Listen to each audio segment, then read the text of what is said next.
I wanted to talk today about these apparently now unstoppable flights to Rwanda by the government shipping asylum seekers off. Now, I think there's a few myths that need to be put to bed very firmly.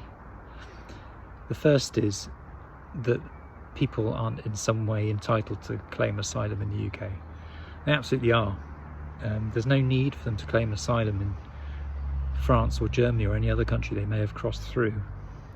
There are international treaties that mean people are entitled to claim asylum in any country, and they can do that from the country, so there's no need for them to claim somewhere else. Now, people might say, well, if they're genuinely in danger, why aren't they claiming asylum in, let's say, France?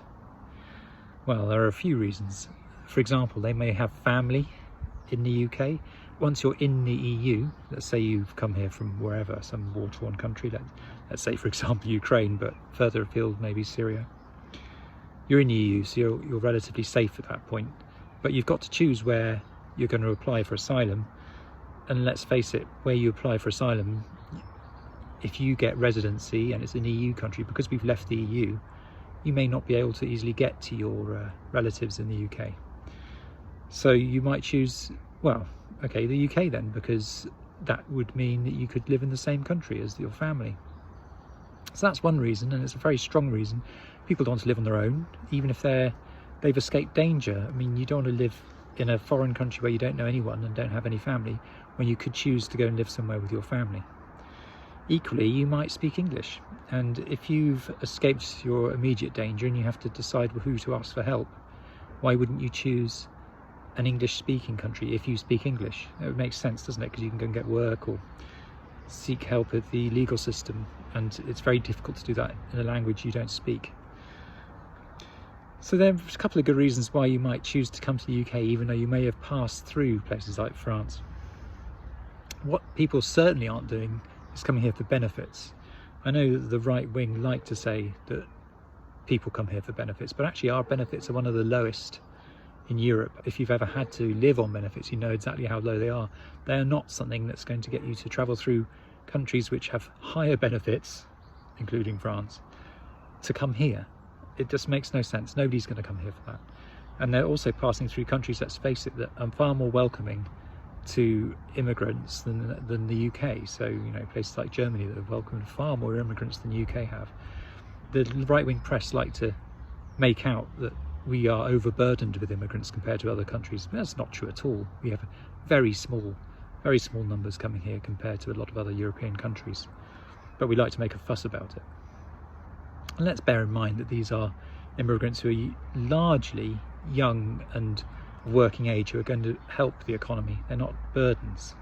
Not that you should be thinking about people in that way, but even if you did, we need young people coming in. There aren't enough people of working age to fill the positions we have. So it's not like they are going to be depending on taxpayers to survive.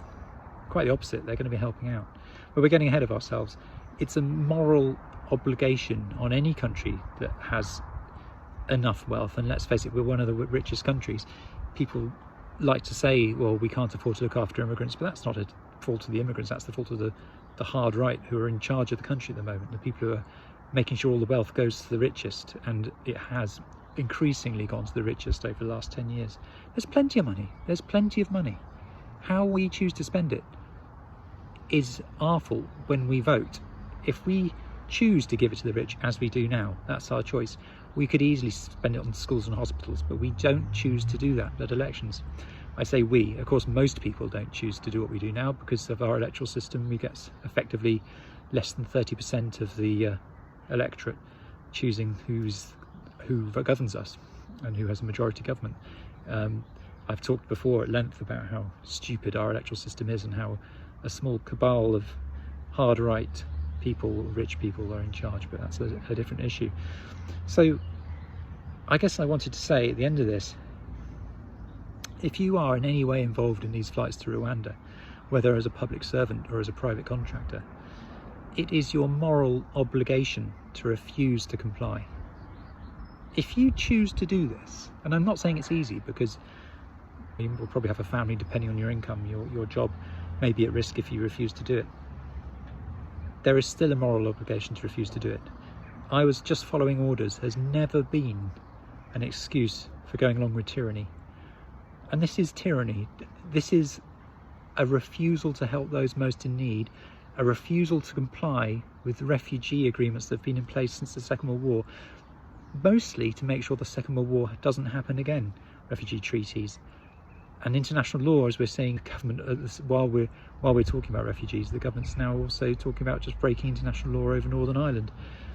We're becoming even more of a pariah state than we already are. The time has come, if you are in any way connected to what the government is doing in these either against refugees or anything to do with breaking international law, is to refuse to go along with it, because if everyone refuses to go along with it, it won't happen. There is no way the government have enough support to actually force these things through. Who's going to say, oh yeah, let's get the army to put handcuffed refugees on planes and fly them to Rwanda? Is that a look that even this government wants? No, this government are happy for private contractors to quietly get on with the job. People like Security Corps or Group 4 or whoever, you know, these guys who do the government's dirty work because they get huge contracts. Refuse to do it. It is a moral obligation. Don't go along with it. This is a stain on anyone who does it, as well as this government. Don't ever conform and comply with tyranny.